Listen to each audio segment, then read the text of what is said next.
this week's make was formal birthday dinner. I was so excited when I got the invite to my friend's birthday dinner, and the theme was formal because I had this material sitting there for probably 3 months, and I just knew this is the direction that I want to go. And instantly, when I see this is a scuba-ish material, so scuba, waffled scuba, I think that's what it's called.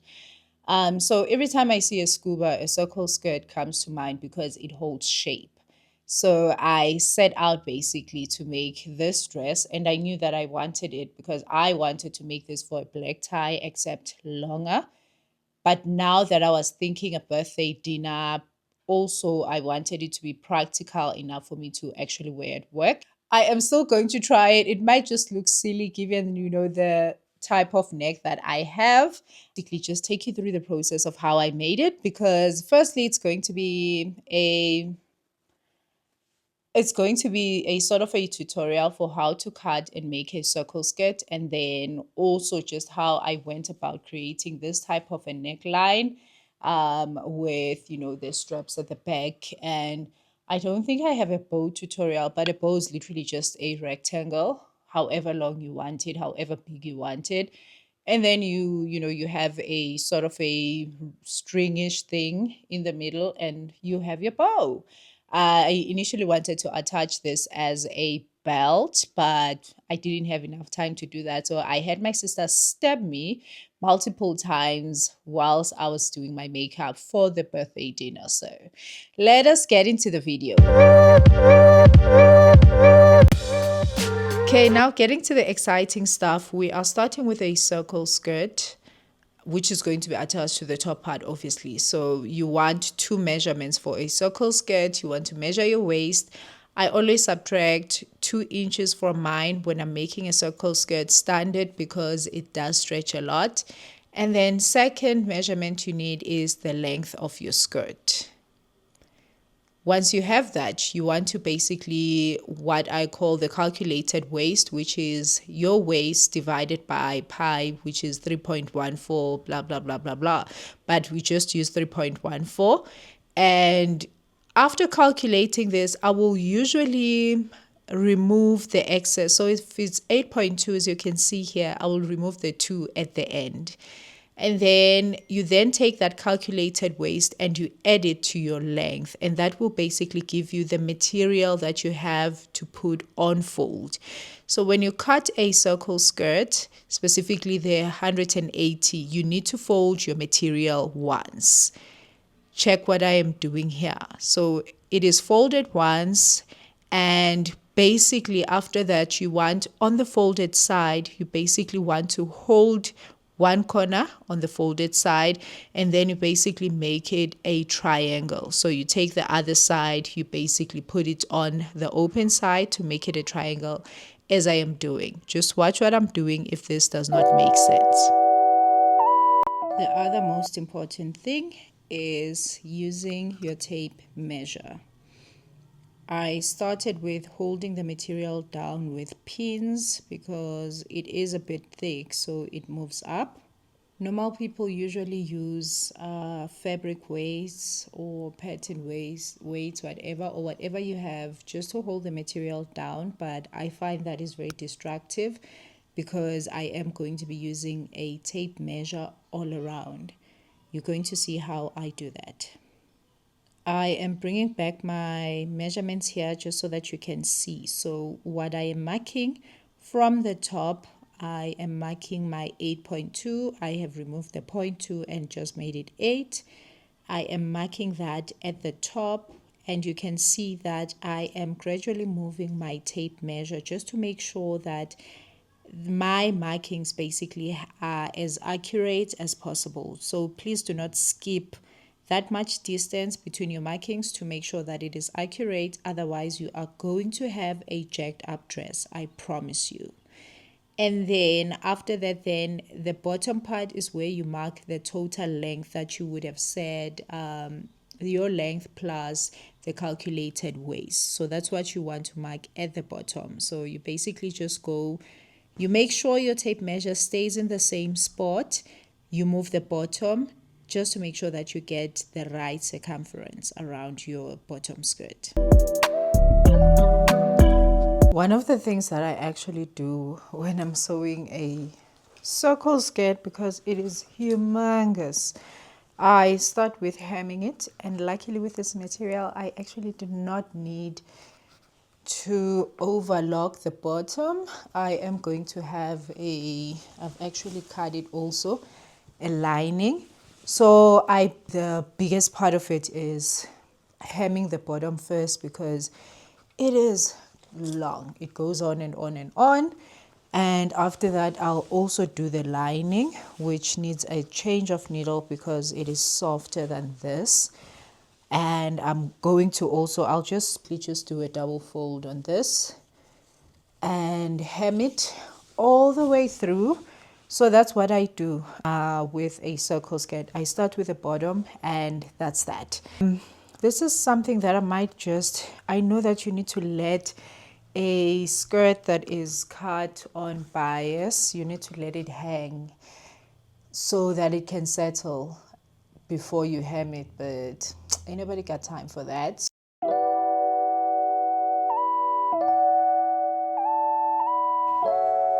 The zip is done. Yes, I am so happy that I am done with the skirt. I'm trying not to stretch it, guys. Oh, and it goes comfortably up. I just want to fit. Let me see if I like the fit.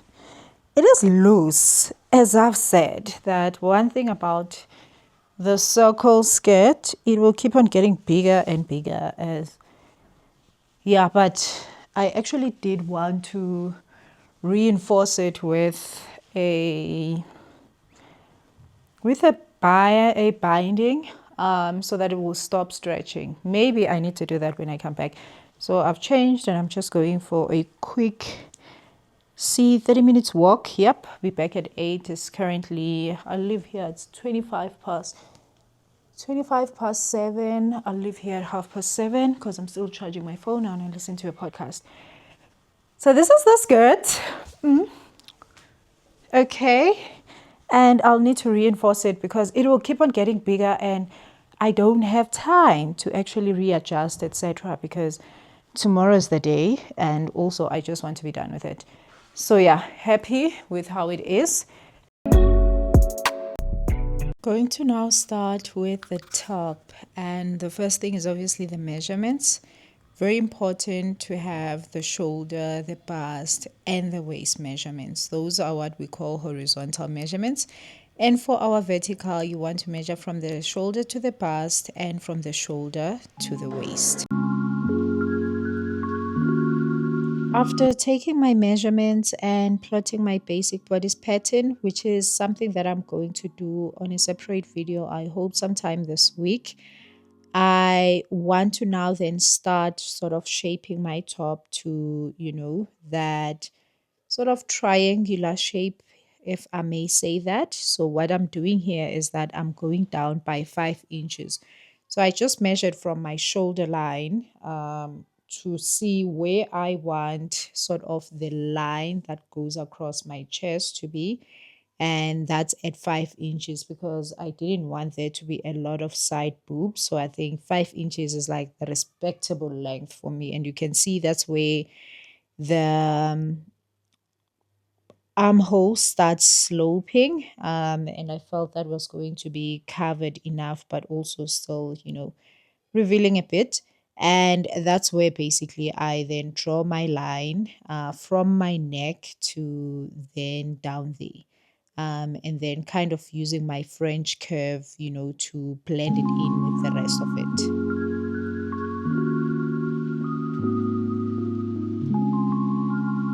After cutting out my pattern, I then place it on my fabric. So remember, for the front, well, it doesn't have a back. So for the front, it is going to be cut on fold. And that's where I am pinning there. That's where it is folded because you don't want a line in the middle of your top. So that's why you cut it on fold so that it is basically doubled. Hence, whenever you cut a pattern, you have to divide your measurements by 4 because your front is already divided into 2 and you're going to cut it on fold, and your back is going to be divided into 2. So that makes it 4 parts basically and not 2. So you pin it, you cut off obviously your pattern onto your material, and then Bob's your uncle. One of the things that I am going to do that I am not showing on camera is obviously sewing my dot lines, both the waist side and the boob side, because the way the top is, it is likely to sag on the just along the boob. So I'm going to have a side dot, as you can see on the pattern. And then I am then going to attach the top to the skirt, because remember the skirt was finished. And now after that, then the next part will then make sense. Okay. And I am going to attach it to the neck, and then we'll also attach it to the back. So I'm going to figure out where the middle is, mark that, and then figure out where the middle of this is, attach there, and Bob's your uncle. So I'm just going to use a chalk for marking, like so. And then also need to do it this way because it's right side to right side.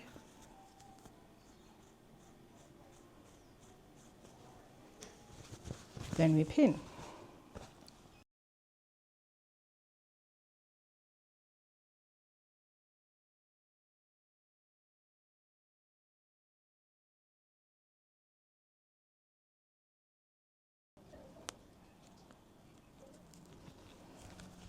Now taking it to the sewing machine, then I'm going to fit it to figure out where the straps will go at the back, and we'll be done.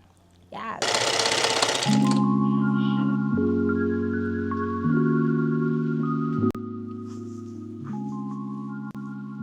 Okay, so we have I just thought let me try it on because I really have not tried it on. And as much as I know, I said I didn't want any boobage, but I feel like this is just too much coverage. And I do want to make it a bit, streamlined or slimmer, just so that, doesn't look, we don't look old, etc. And I'm realizing that I have to take it in some more on the dot so that it's tighter. I think that's what I'm gonna do, and basically want to figure out where to cut it because I'll need to cut it a bit on the sides.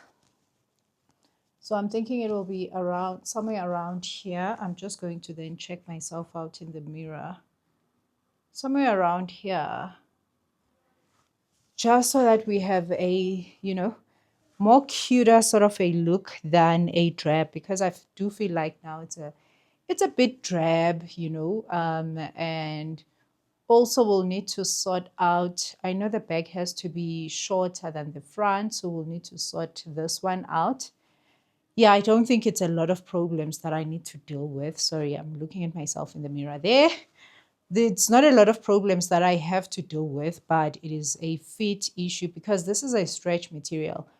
Stretch gives a lot of problems because you are sewing it and it just stretches out, and whatever size you thought you had, you are going to need to, I'm thinking that I need to start this somewhere here, guys. I really just want to liven it up. I do not feel the life right now, so I would like to liven it up. And I am going to have a belt, which I think is actually going to sort out our feet sort of drab issues here. The belt with the, what do you call, with the bow at the back. I don't want the bow to be fully attached to the dress because I would want to wear this dress to work, for example, with a shirt underneath. That's why I like using separate. So I think once I do have the belt, it is going to look more chic and more streamlined. but I need to fix the fit issues. And guess what? I'm only left with 1 hour, 30 minutes. I need to get ready in 1 hour, 30 minutes. Otherwise, I'm going to be late for the dinner, and we don't want that.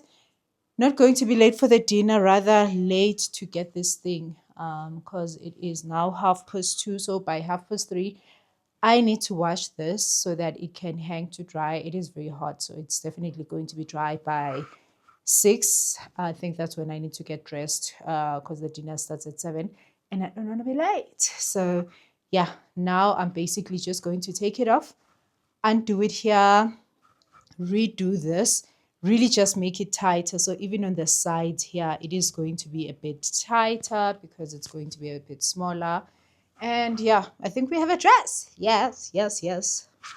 The next time I'm going to see you guys, I'll be done with the dress, and I am going to be showing you basically how it looks on, and then I'll edit the video and we'll have, how it looked at the actual dinner, etc. So I'm not sure if I'll be able to take videos before I leave, because I know myself, getting ready, that's a job. Anyway, thank you so much for watching thus far. Do not leave before you watch how the end looks. Love you. Bye. Mwah.